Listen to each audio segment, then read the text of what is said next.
Petra in Vida me ni popolnoma nič strah.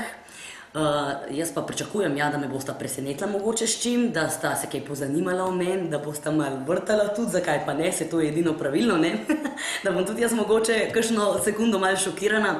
Ampak ko sem si jaz tudi ogledala to oddajo, no, vidim, da je res taka prijazna, pozitivna, optimistična in predvsem to mi je zelo všeč, da prinaša veliko dobre volje, kar v teh časih vsi skupaj še kako potrebujemo. Tako da ne bojim se, Žagarjeva je neboječa.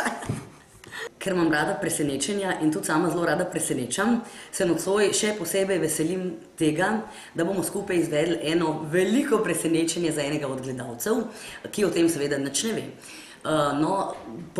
V pomoč nam bo ena omarica, v katero, ne boste verjeli, bo mala Žagarjeva mogla zlesti, kar seveda zame ni noben problem.